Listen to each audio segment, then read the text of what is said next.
First, I would like to thank you all for joining us and showing great interest in our event. And I would also like to thank Gunel Aghabayli for accepting our invitation and being a speaker for this session. She is a founder of Azerbaijani Women in Science, and she will talk about internship opportunities for chemical engineering students. Her relative experience in her field will provide us with valuable knowledge. If you have any question, feel free to raise your hand, ask her question, or you can write in the chat box. And I think we can start and leave the stage for Gunel Hanım. Gunel Hanım, you can start.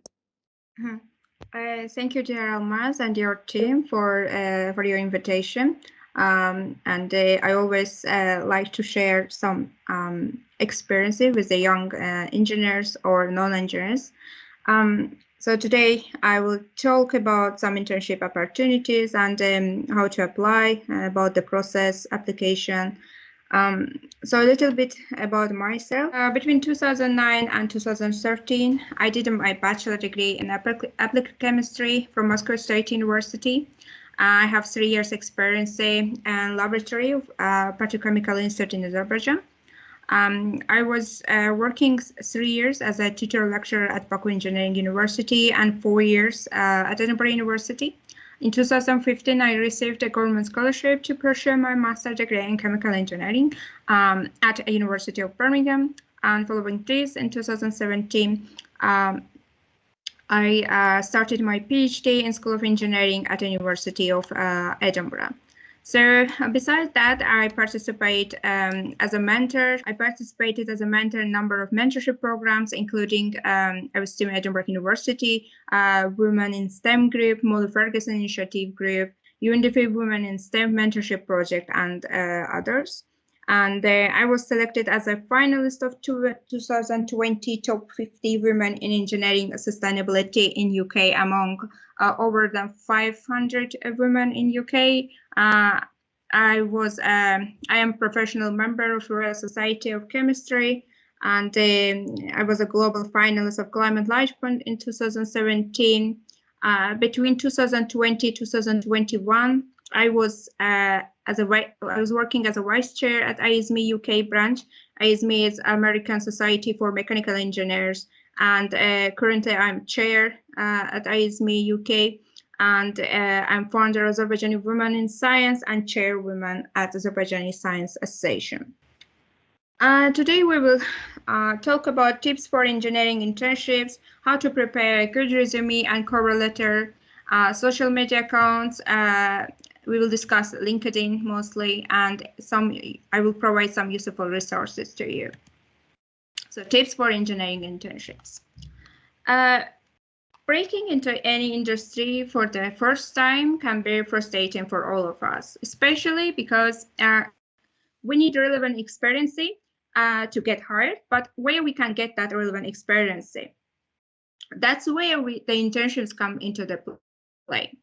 As you know, in the internships is a part-time role where you can provide support an organization for short term, like a semester maybe, or a few months while getting trained and gaining experience. The most effective way of earning engineering experience is involving to a few internships where you can work at a company for free or at a low cost in exchange for training. You should understand the importance of the internships and positioning you for future roles, and how to get the right internship actually is essential for thriving the engineering career. So today I'm going to talk about the job search and how you can maximize your chances of success at each of those stages during the process. And I'm going over the way that I stayed organized throughout this process because the application process is really hard sometimes, and you have to stay motivated. The specific resources that you can use, as well as specific practical tips that you can start implementing in your job search today. These tips are going to be super helpful if you haven't had an internship before, if you are on your first year or second year, or maybe if you are thinking to switch your current background to the new one. Then let's start. The first tip, as you can see, start early and apply early. So start application as early as you can. So you can ask why. Because if you apply before a lot of people, you will have more chances to get interviewed and hired.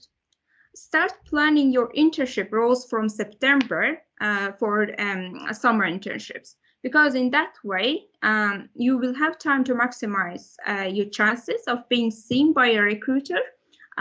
It depends also the country by country, because sometimes in Azerbaijan you can find the opening positions after the January, while in Europe they are going to open from September or October.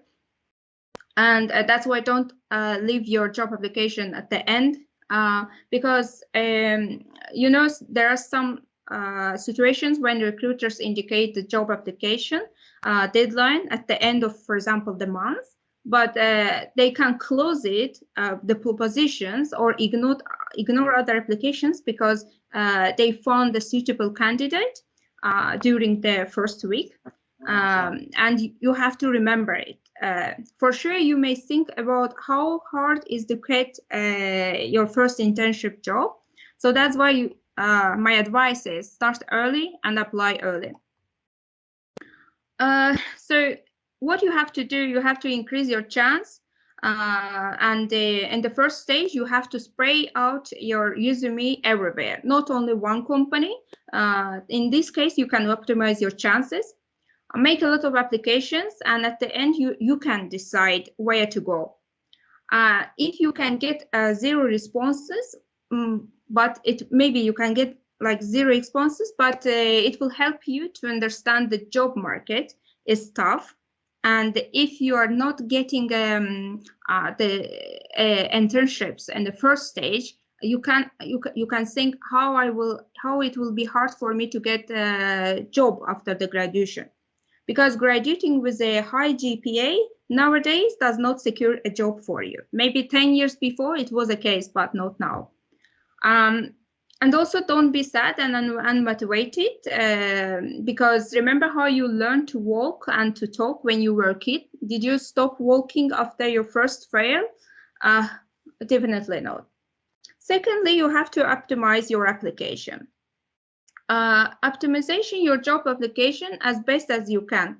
So basically, if you want to get an internship or job, maybe, then make your resume and cover letters well designed, and make sure you have someone, friends or lecturers maybe, that you can send them for checking. It's very important. And I will talk about interviews and resume tips after some slides. You have to make sure that you're lining up all your experiences and you have a story on your resume. You have to make sure your resume fits the job description, and that's why you don't need to prepare one resume. Actually, my advice always to the young engineers or non-engineers, doesn't matter actually, to prepare a couple of resumes and try to fit the job description. My another advice is enlarge your network and find the people who recently joined to the team and who can help or advise, give useful advice to you. Here we can see get organized. So what exactly I mean here? You have to be organized in your job application. How? So make a list of the companies in the first case where you want to apply, and then search about active roles on those companies, look for the deadlines and job requirements. What I would suggest is to make an Excel spreadsheet. It doesn't matter if you apply for internship, actually, maybe in the future you will apply for a master degree abroad. It works for both, definitely. It will help you to be organized and build up your time management skills. And furthermore, make notes about the company and why you want to be there, and find people who work there. And later I will talk and show in the LinkedIn how you have to do this point. And apply for different positions. So sometimes chemical engineering students think, not only chemical engineering students, but as far as I know, the 80% of the students trying to find job positions that exactly fit their background. For example, chemical engineering roles, sometimes chemical engineering looking for the process engineering roles, but you don't have to limit yourself. Apply for different internships in different industries, because chemical engineers can work in the industries such as oil and gas, energy sector, food sector, drug, renewable energy, water, wastewater, pharmacy. So there is a lot of industries that where you can work, actually you must work to get a lot of experiences. By working and gaining skills from different universities will be fruitful for your own development and critical thinking. You can always transfer your skills from one industry to another one. And secondly, it will help you to be one of the valuable candidates in the job market.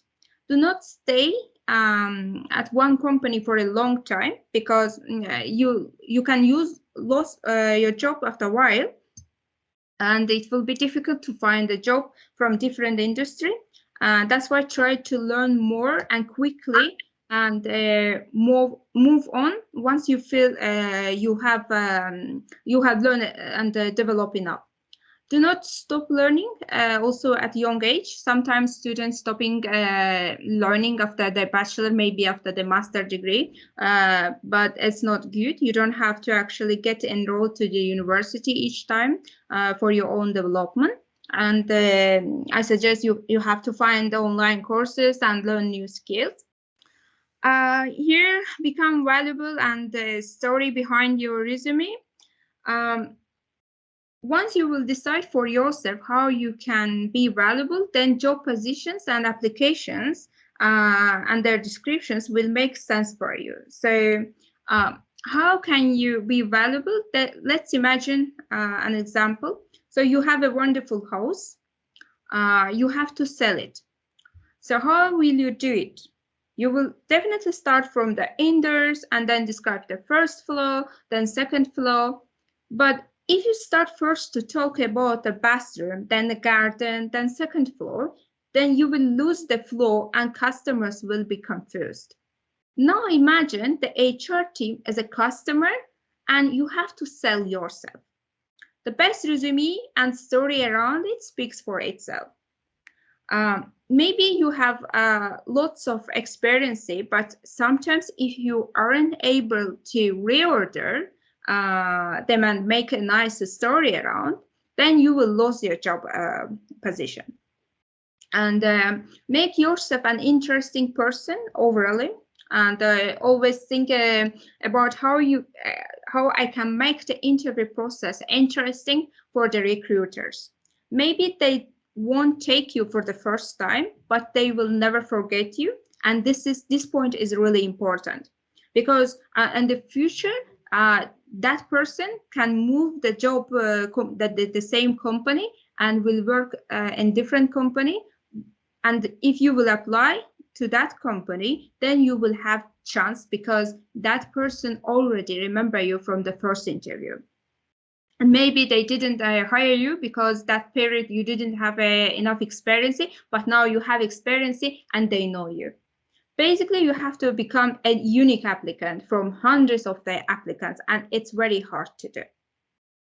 And the next one is like do's and don'ts of job application process.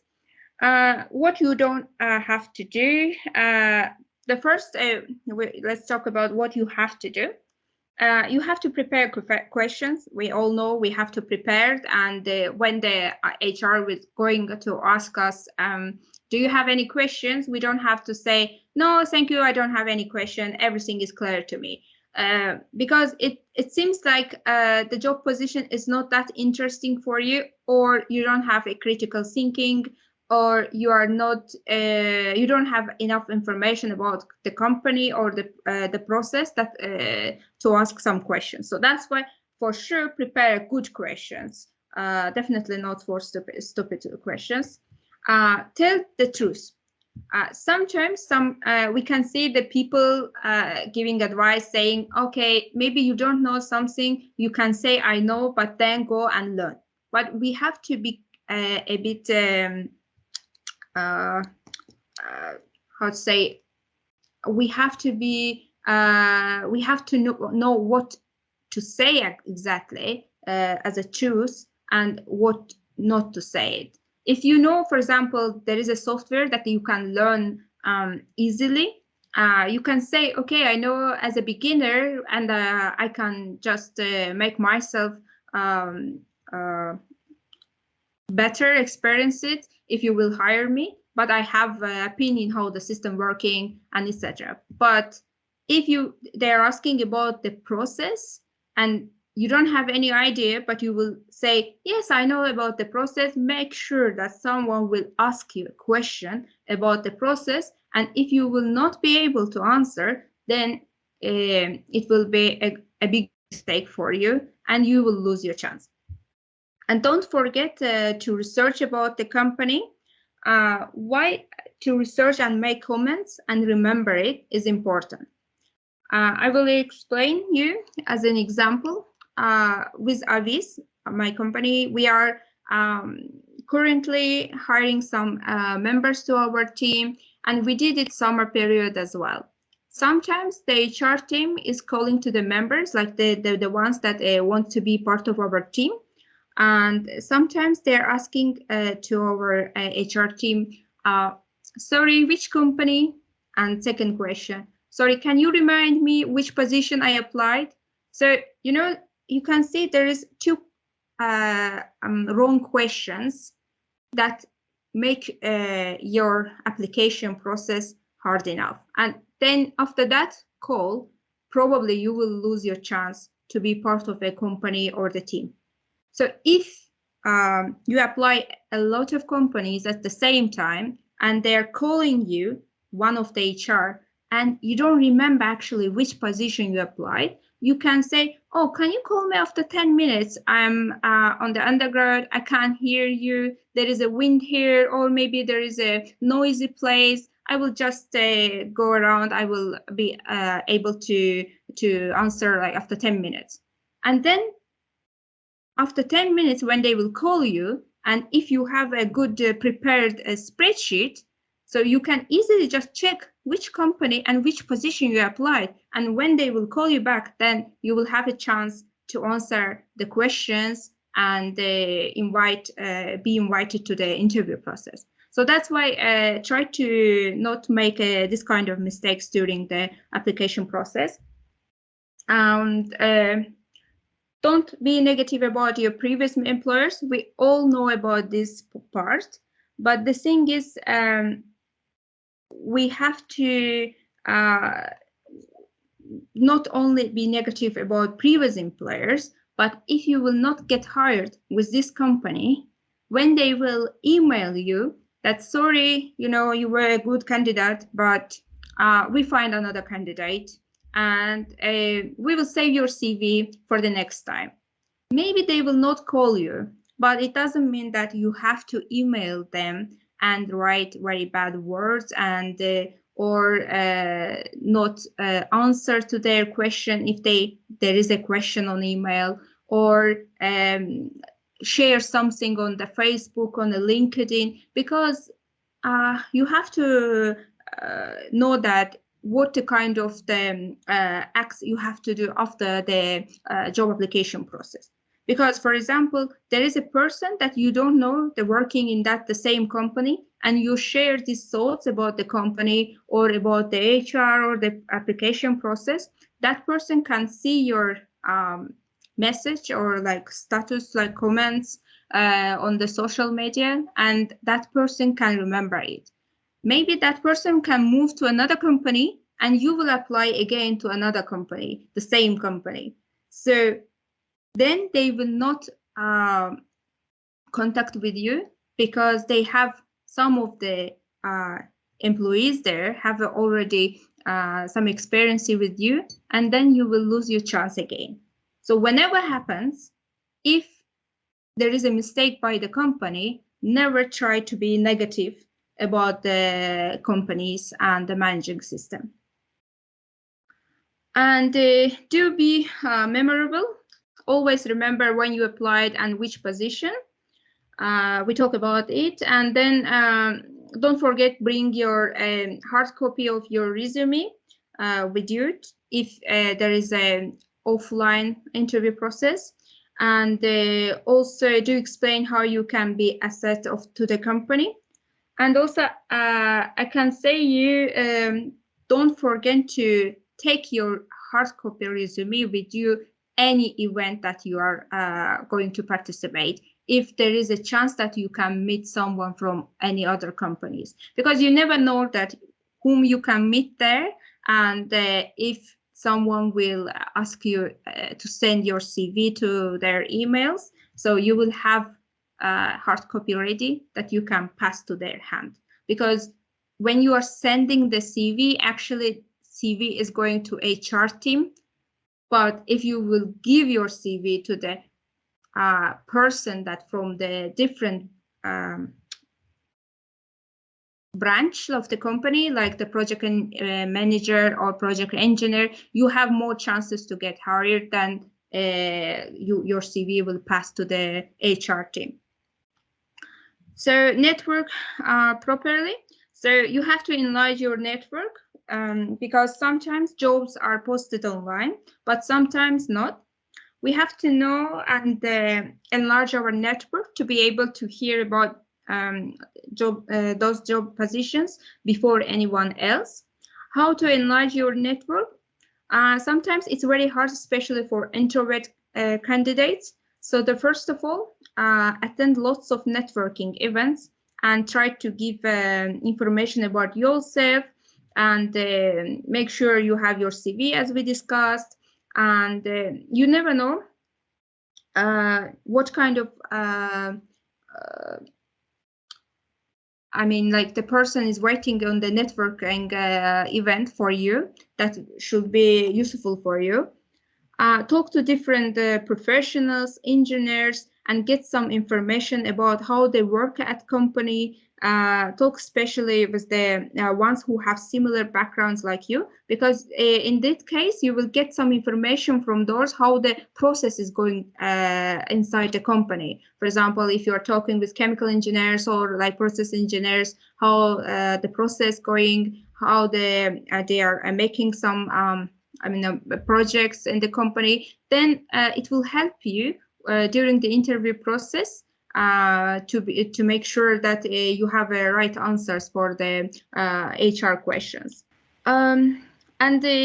If you met some interesting people from some companies in this event, send and follow them on LinkedIn, but not on Facebook and Instagram, because Facebook and Instagram, it's not professional social media, so that's why people cannot accept you there, but definitely they are going to accept you on LinkedIn. And they also add a message like, "Dear Mr. X, it was nice to meet you at the current event and to hear your thoughts about, for example, oil prices or energy sector or etc." So you will make him to remember you in this case. This will be helpful when you apply for that company, or maybe they can move to the next company again and you'll be applying to there. And also he will remember you as the one who was eager to learn and the one who have a good networking skills. Then we have finished, and also we say like emphasize how you can help the employers, because sometimes in the interview process they can ask you how you can be helpful for our company. So if you had the chance on the networking event, for example, to ask what the drawbacks of the company, or what kind of process is going there, and what kind of skilled people you need in your company, if you have right answers from the process managers or like from the management team, then you have answer for this question during the interview. There's an interesting article on the Forbes, so you can look for it and read about it. This is the example that I was talking about, the spreadsheet. So you can see title of the job, company, job link, location, reference if someone just sent you about the job position, and you can put here applied by or applied on, official deadline, status if it's on the reviewed or rejected, and what you have to do. For example, if you applied for the job, then you know that, okay, if I'm on the next stage, I have to prepare some presentation, or I have to prepare for interview. So you have time to write all of this and be prepared for the process. And there is some skills that not actually chemical engineers, all engineers have to have.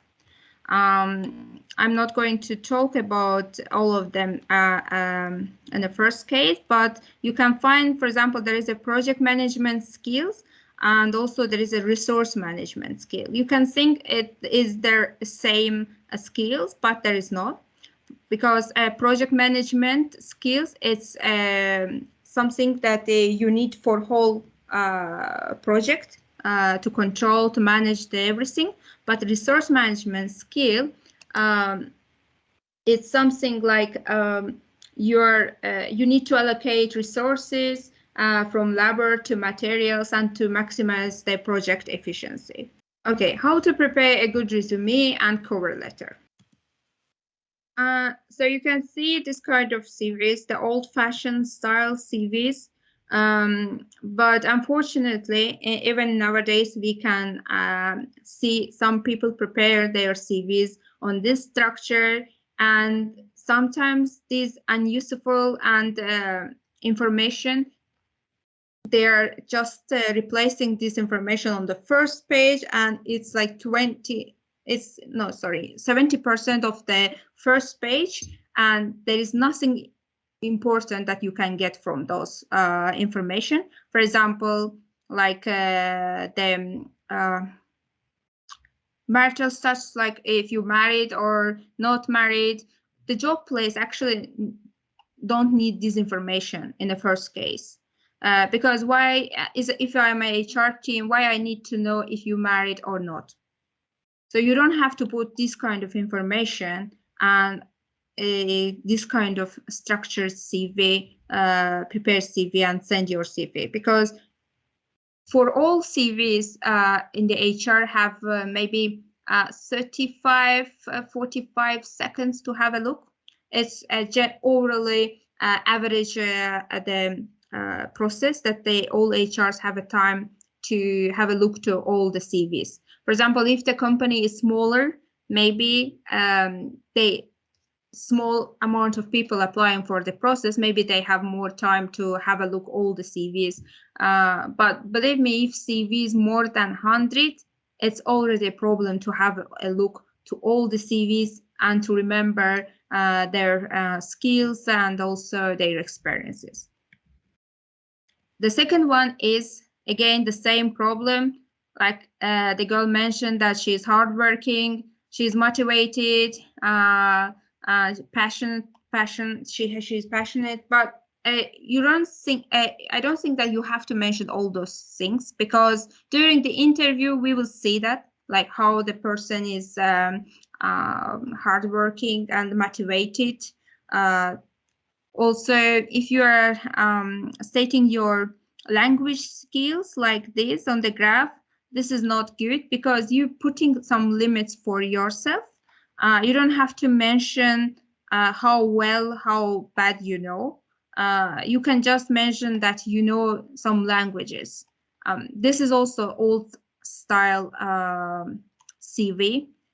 You can just mention that I know as intermediate, or I know as advanced, but just to put in this structure is not good. This is the actual CV form that may be a bit close to the perfect CV, but there is also some minuses on the CV.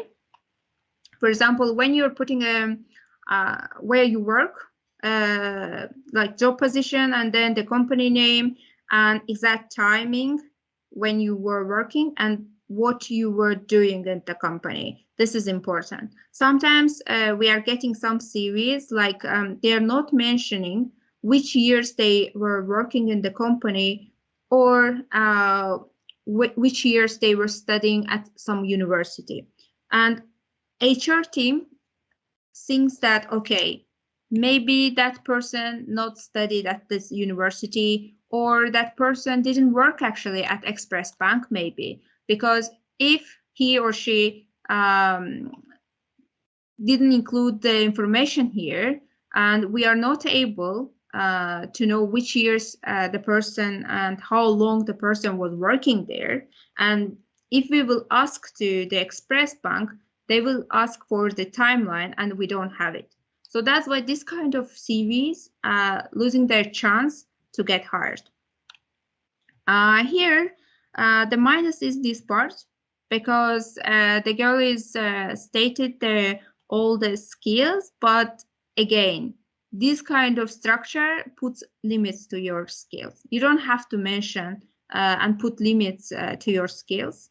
You can just mention what kind of skills you have, and you don't have to capture all this space on your CV, because you can put something useful on the first CV instead of this structure. I put here some books for engineers. These books are not definitely about engineering, but there is some books that you have to read for your critical thinking, or just to develop and your project or time management skills, or just your overall thinking. So this is a good six or seven books here. Yeah, 7 books here. So you can just screen them maybe to read it. And there is some resources here that I can advise to you. So Linda, Raynier, and Andrew LaCivita, there is a YouTube channel. So they're always putting some useful YouTube videos about how to apply for the job, or how to be successful during the job application process. Also in the LinkedIn, Jenny Force, David Allen. So there is some LinkedIn accounts here that you have to have a look if you want to be successful during your job application process, because these people are working in different sectors, and they are just sharing up their experiences on the LinkedIn. And there is some website for internships and jobs. Actually, these websites is for the jobs abroad, like not in Azerbaijan. And if you can just put your CV and make an application in the website, so you will be able to apply a lot of job positions through the websites.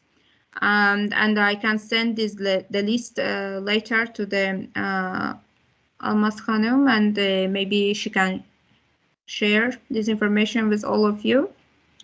And here all the companies in Azerbaijan that you can actually apply and have some different skills from different industries.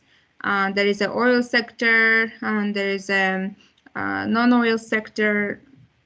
The list is maybe have to update because I was prepared this list a while ago, but there is some interesting companies that you can just have a look and get maybe work there as an internship.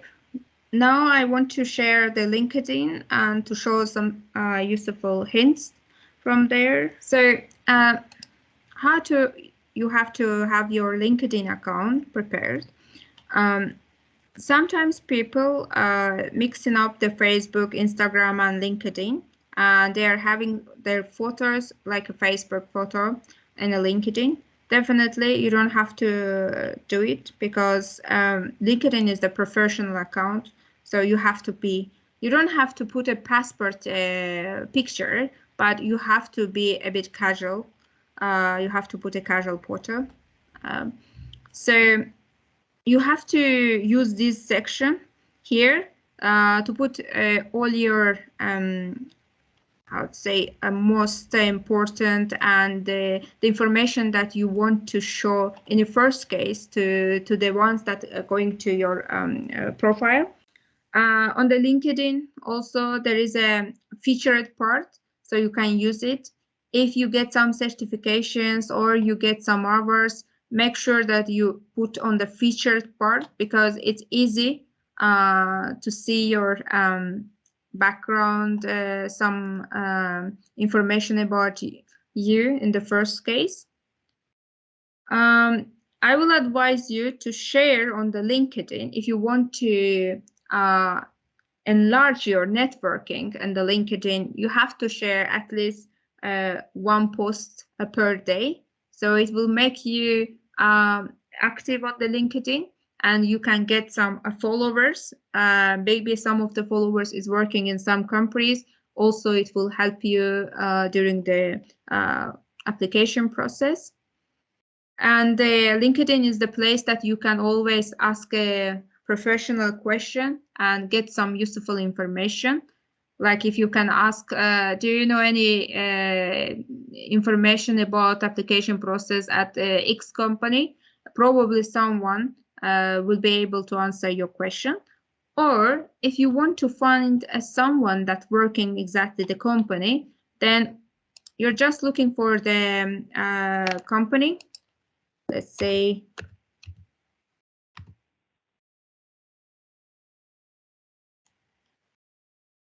Azercell, let's say, and then here, if you will go at the page of the company, you will see here the people, and then you will find maybe some of your friends already working there. If you don't have a common friends that like working in the company, you can find just the other people that working in different branch of the company department. So you can ask the questions. Maybe they can guide you and help you. Also, there is a job button here, and I will advise you to use this part as well. So you can save the jobs here and then apply. Like if you put here saved, and you can create a job alerts actually for yourself. You have to push the job alerts and then include their up to 5 job positions. Like you can use, for example, teaching assistant, or you can put as a process engineer, and also you can select up to 5 a country, for example, Azerbaijan, like Germany or United Kingdom. So you can put up to 5 countries and then make a job alerts. So whenever in these countries and the same positions will come up, there is a job the job availability, then you will be notified by LinkedIn, and you will have a chance to apply to that job position actually the first case, because if the people other people didn't have a job alerts on their LinkedIn, they will not be notified by the companies. Also, there is a useful skill assessment, interview preparation, and the resume builder. So if you have a problem to make a good resume, so you can use LinkedIn resume. Actually, a couple of days ago, I read that some companies are looking for the resumes that was built by LinkedIn actually. So if there is a company that you know can accept the LinkedIn resume, then you can go for it. Also in the LinkedIn, you can use this part where you can include the hashtags. So if you are looking for example, some job positions in process engineering or carbon capture or entrepreneurship, just put the hashtags there. So the LinkedIn will help you to show you actually the similar content or job positions. So you will be able to see those contents in the first place than others. And also, as you know, there is a where it is. So there is a recommendation part. sometimes you can just wait and say if the people will give you a recommendation letter on LinkedIn or not. So what you will do if you went to any seminar and you were active there, try to talk with the lecturer a bit, and maybe after a couple of period like days, you can ask to that person to give a recommendation letter to you if you had the chance to work actually with that person or to talk about something. So that person already knows you and can give a useful information, put information for your LinkedIn as a recommendation. Or if you have some lecturers that active on the LinkedIn, make sure that you're asking for them a recommendation on the LinkedIn. So they can give you a recommendation and a paper variant, but also you can ask them from the LinkedIn, because this is important to make your LinkedIn profile more active and more professional, because sometimes when you are applying for the jobs, or the HR team can go to your application, because when you are applying for job application, actually you are not sending your recommendations. We need it when we are applying for the master or bachelor degrees, but definitely not for the job positions. But it's good to have on the LinkedIn profile, and people can see that which experienced professional gave you a recommendation letter. Yeah, I think that's all that I wanted to discuss. If you will have a specific questions, then I will go for them. Really nice to listen to you. We have some questions. Emil Hüseyinli raises his hand. If it is possible, Emil can ask his question. Yes. Thank you. Okay, my name is Emil. First of all, thanks for the webinar, educational webinar. And my question is, actually, I had two questions, but I eliminated one of them out because you touched it, you covered. Okay.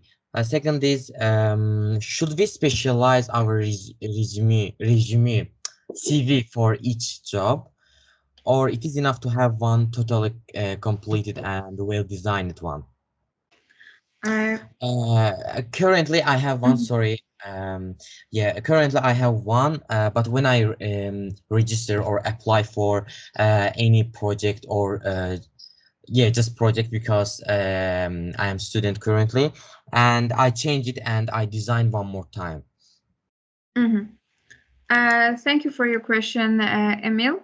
That's a good question actually, because I started to have minimum 2 CVs when I finished my master degree, because once you are working in different industries, for example, you are working as an internship student in a chemical engineering or process engineering in a company, but in the meanwhile you are working as a voluntary, getting voluntary experience as a project manager or other social activities in different companies or like organizations. If your CV is 1 page long, then your experience can fit in 1 page, and there is no need to make 2 CVs, because whenever you will apply for the job, it's all information on the 1 CV. You have to just reorder them, maybe, if you are applying, for example, another voluntary experience, and different site than your background, or if you are applying for engineering position. But if your CV is going to be more than 2 page, like more than 1 page, then I would say yes, better to have 2 CVs if your engineering and social background is getting longer, so you have more experience to include, because you have to put all useful information in the first page. If you are applying for project management position, then you have to put relative experience on the first page. And if you are applying for the chemical engineering or process or any other engineering position, then yes, you have to put engineering background and information on the first page. So that's why you have to have 2 CVs at least if you have more experience. But the thing is, what I would advise, until you will finish your bachelor degree, 1 page is enough. You have to always have a 1 page until you will have 1 year experience in any job industry. Because not in Azerbaijan, but abroad, people, HR is not looking for 2-page CVs if you are just finished your bachelor degree. But if you finish your bachelor degree, you have more than 1 year experience, then yes, you can have 2 pages. You could also only have 3-page CV if you are doing a PhD and you have some conferences, hours, and publications to state in. Otherwise, until 10 years experience, you have to have a 2-page CV. And if your information not fitting in 2-page, then you definitely have to make 2 CVs. Sorry, I have one more question. Yes. I want to put all the things I've joined or took part in so far. How can I prioritize them? I mean, first it comes about then education section, and it is 1 column, not 2 column CV. How can I prioritize the things because I wanna give lots of information about myself. Okay. Sometimes, Emil, for example, we are getting some CVs during the recruiting process, and the person applied to be a translator in our team, or applied to be HR on our team. But in the first case, on the first page, that person included a lot of information how he or she was working as a project manager, or was visiting marketing seminars, and he stated a lot of marketing seminars in the first page. Okay, someone maybe will think, oh, he was so active and was visiting a lot of marketing seminars or webinars, but you don't actually have to state the seminar names that you participated, because from my point of view, you can just see the name of the seminar or webinar and put your CV. How I can check if you participated or not? That is unuseful information, to be honest. Because if you have a certificate, then okay, include. You can prove it. But otherwise, believe me, I will just spend 1 day on the social media and I will put all the LinkedIn webinars names on my CV, and I will say, okay, see, have a look. I have a lot of experience, but I never participated of any of them. So that's why whenever I, sorry? Sorry, should we send this certificate with email? I mean, with email and CV together? You can just state on your email, say that I can send all the certificates. If you need any of them, just let me know. If they want to have a look any certificates, you can then send. They can just ask you about it.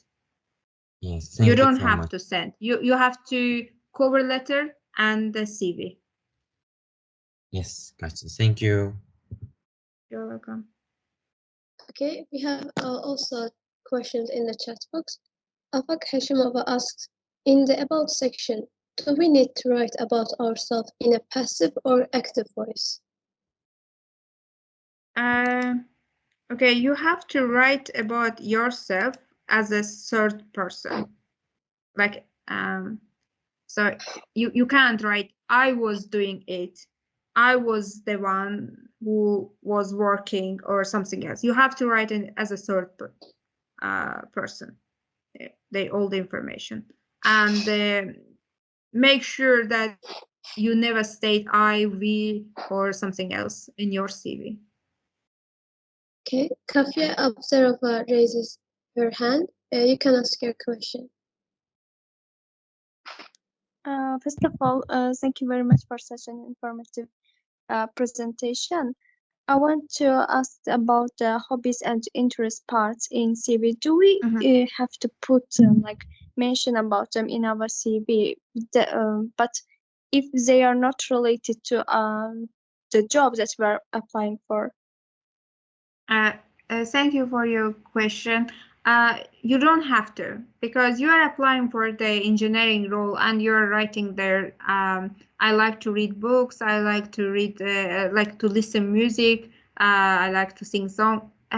It doesn't give to HR any useful information, because definitely we will not say as a process engineer, can you sing song or can you dance? So that is unuseful information. Maybe if you will apply, for example, to the to be maybe reception on the art school, maybe in that case it will be useful, but I don't think so. Even for receptionist, maybe for the art teacher, that then you have to include, okay, I finished a bachelor degree in a conservatory. I like to dance and sing song. I like to do, or I like to draw. So you can put this kind of thing in the first case, but not definitely for engineering or other positions. Thank you very much. Okay, we can continue reading chat box. Talia Mehmet Hasanzada asks, what is your suggestion for chemical engineering continue their career development in academia or industry? Okay. In Azerbaijan, a lot of students always trying to get a master degree just before, just after their bachelor degree. I don't suggest to make their to continue their master degree if they're not sure that if they want to be in this sector or they want to do this master degree. If you're 100% sure, then okay, you can just continue your master degree and then finish early and then start your job application process. But after my bachelor degree, I took 2 years gap. I was working in the laboratory and the Petrochemical Institute. And after working a while, and I decided, okay, I like to working in the laboratory, but I want to be on the field and to try to do things like engineers, not to stay in the laboratory. I wasn't able to understand it until I had a chance to work there and then change my mind. But my classmates, they started their master degree just after their bachelor degree. And then now they are not working in the chemistry area, like chemical engineering area even. They are just doing some marketing stuff, or they are working like HRs.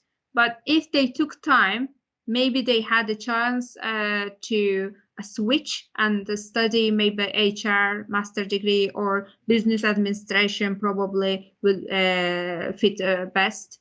But they just didn't want to take a gap. That's why I always advise minimum 1 year gap to make your mind clear and to make sure what you want to continue. Okay, another question. Gayan Namazda asks, for example, I want to continue my career in oil industry. For hiring to job, which information will I know about chemistry industry? I think he asked for continuing in oil industry, which chemical engineering background he needs. Okay, so which chemical? If you're finishing a chemical engineering background, I was giving information what kind of skills actually you need. And I stated that it's not only for chemical engineers, but for all engineers, to be honest, because you have to have your critical thinking, you have to have your project management skills, because when you're starting to the job place, you're starting as a graduate or junior, and then you are growing, developing yourself. So you're getting a professional, then senior. So once you're getting senior, you have to have a project management skills and also a lead skills to lead your team.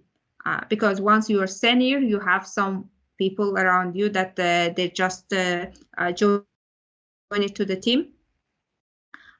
So then if you want to continue and to be a principal and lead, also you have to have a critical thinking, data analysis thinking, because your team will prepare to do some calculation, but definitely you have to have a time to control and to calculate, to check their calculation, because you can't just, you know, pass all information to the managers without checking. So that's why you need time management skills to be able to finish your job duties, and also to have a time to check the people that are sending the information to you. So that's why a lot of skills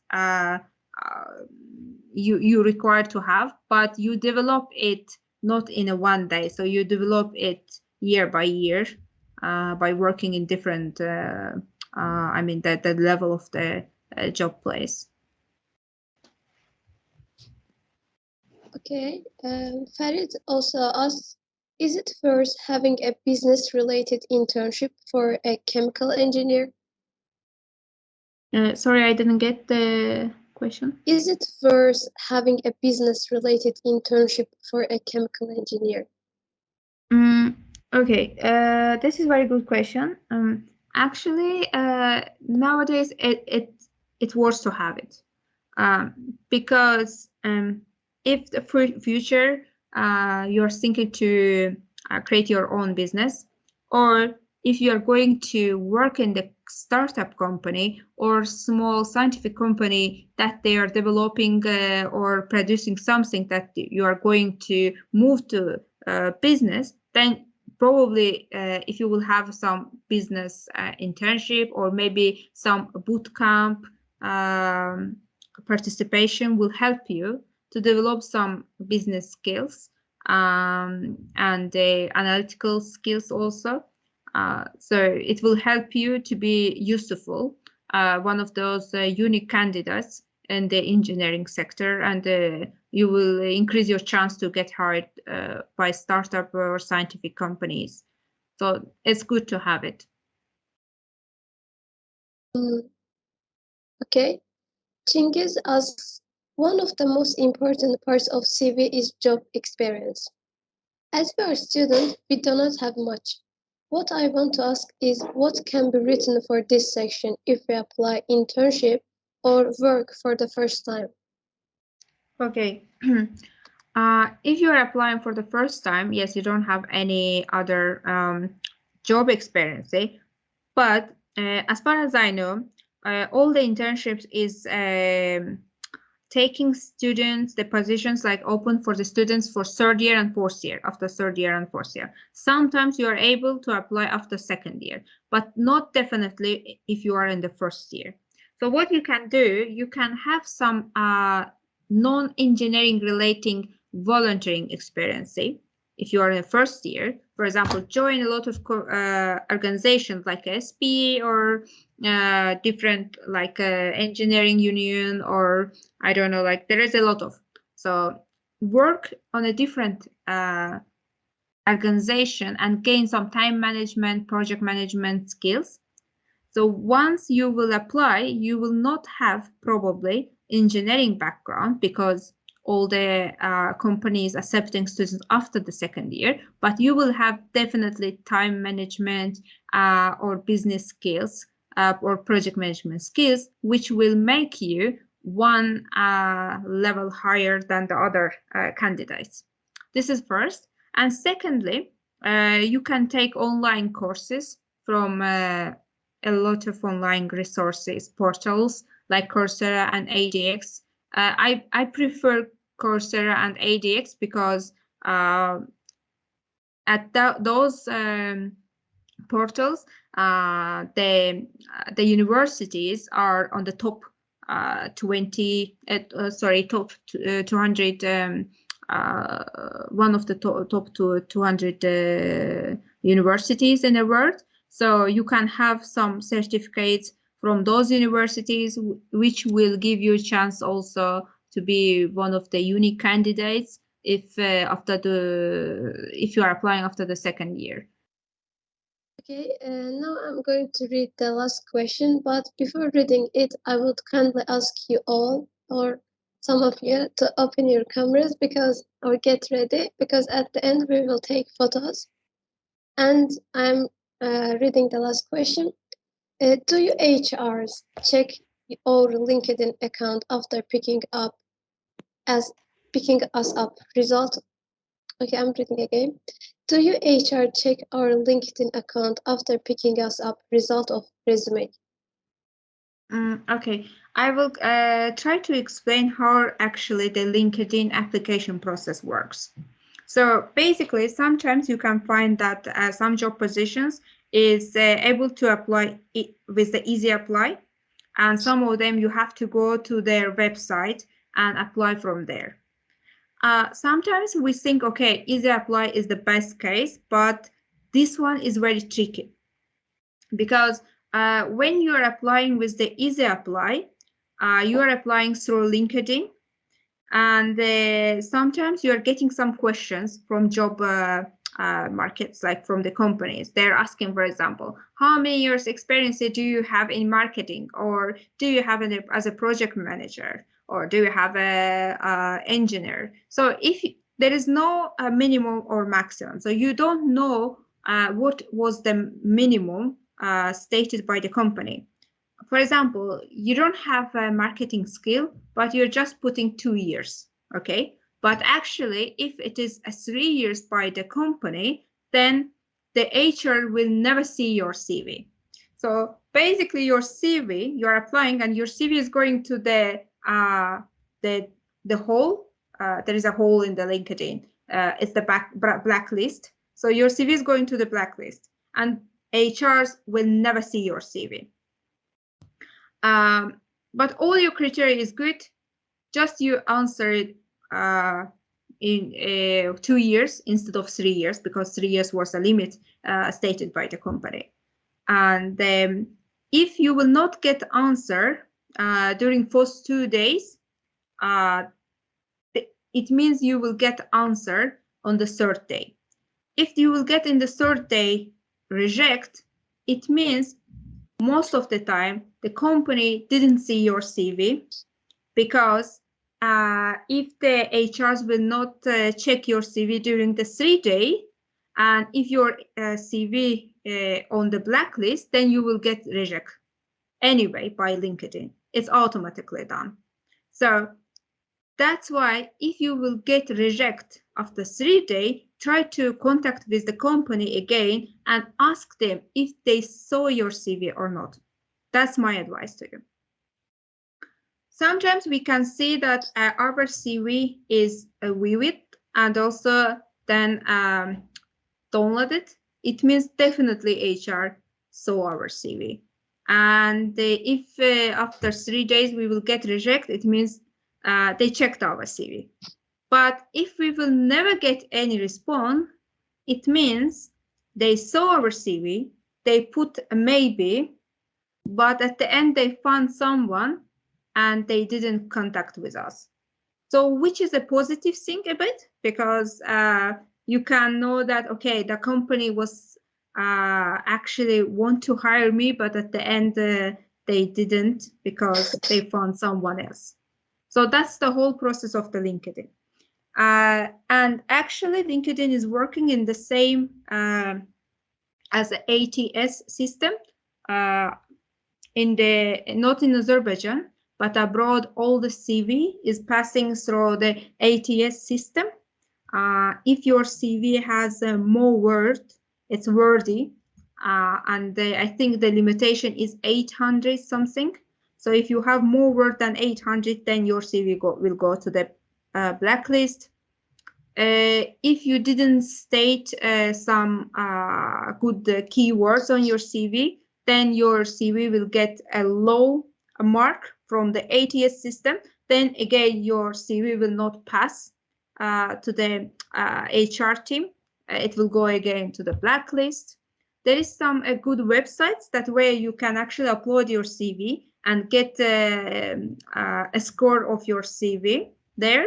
And help of this kind of website, you can develop your CV and update your CV. Also, there is some usable website that can offer you some key words that you have to include actually to your CV. So that is the very good resources that you can use actually. But What's to be the name of honest, sorry. site? What's the name of site? I can send to all the resources to Almaz-Hanım, and she will pass all registrant because I don't remember by heart, but I have to check it. But that CV actually helped me 4 years ago, maybe, to make my CV more updated and less wordy. Because before I was like stated everything or under the positions, and year after year I'm getting a lot of experience, and it was becoming more wordy, and I wasn't aware that I have to cut actually the words of my CV. And yeah, another good point is when you are putting some content on your job position, for example, you state, I was working in BP as a chemical engineer. Some people leaving just empty and starting the new position. But you have to put some content there. What you were doing at BP when you were an intern, or if you were working as a process engineer. Why it's important? Because the another job place want to know what you were doing actually in the company. And the second thing is you have to put how to say numbers. So it's like academic paper. Just imagine you're writing academic paper. I did this experiment. I got a good results. My product was higher than others, but you don't have any numbers there. Okay, you can't publish that paper because what your reader will get information from your paper? Nothing. You have to make sure that, okay, you have the numbers there. I increased the yield up to 20%, or I decreased the emissions up to 30%.